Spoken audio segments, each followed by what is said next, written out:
வணக்கம் உறவுகளே.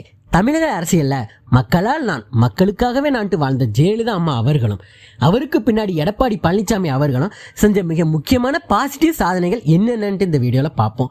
இங்க கொண்டு வந்த பல திட்டங்கள் இன்னைக்கும் பல ஏழை எளிய குடும்பங்களுக்கு வாழ்வாதாரமா இருக்கு. ஃபர்ஸ்ட் அடித்தட்டு மக்களுக்கான அம்மா திட்டங்கள்.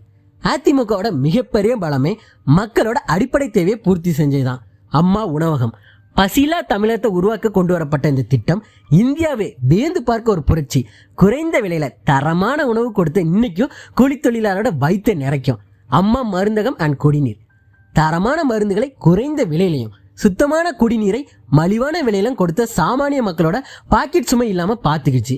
அடுத்து தாலிக்கு தங்கம், ஏழை பெண்களோட திருமணத்துக்கு நிதி உதவியோட தங்கம் கொடுத்த திட்டம் பல குடும்பங்களோட சுமையை குறைச்சிருச்சு. அந்த பெண்களுக்கு பாதுகாப்பாகவும் இருந்துச்சு. அடுத்ததா மாணவர்களோட எதிர்காலத்துக்கு செஞ்ச அதிரடி மாற்றங்கள்.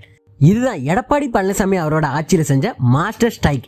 நீட் தேர்வால் பாதிக்கப்பட்ட அரசு பள்ளி மாணவர்களுக்கு மருத்துவ படிப்பில் 7.5% இடஒதுக்கீடு கொடுத்ததால இன்னைக்கும் ஆயிரக்கணக்கான அரசு பள்ளி மாணவர்கள் டாக்டர் ஆகி இருக்காங்க.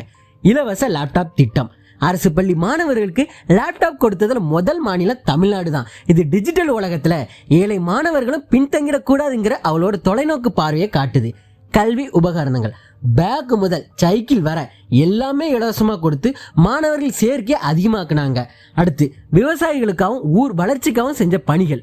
பாதுகாக்கப்பட்ட வேளாண் மண்டலம், காவிரி டெல்டா மாவட்டங்களை விவசாய மண்டலமா அறிவிச்சு அங்க நிலக்கரி அல்லது மீத்தேன் திட்டங்களை வராம தடுத்ததும் விவசாயிக்கு கிடைச்ச ஒரு பெரிய வெற்றி. பழமையான ஏரிகள் மற்றும் குளங்களை சீரமைச்சு நிலத்தடி நீர்மட்டத்தை உயர்த்ததுல இந்த திட்டத்துக்கு ஒரு முக்கிய பங்கு இருக்கு. மேம்பாலங்கள் மற்றும் ரோடு, சென்னை முதல் சேலம் வரை பல ஊர்களில் போக்குவரத்து நெரிசலை குறைக்க ஏராளமான மேம்பாலங்களை கட்டி உட்கட்டமைப்பு பலப்படுத்தினாங்க. மொத்தத்தில் அதிமுக அரசு என்பது சாதாரண மக்களுக்கும் விவசாயிகளுக்கும் எளிதில் எட்டக்கூடிய ஒரு அரசா இருந்துச்சுட்டே சொல்லலாம். அதிமுக ஆட்சியில உங்களுக்கு ரொம்ப பிடிச்ச திட்டம் எது?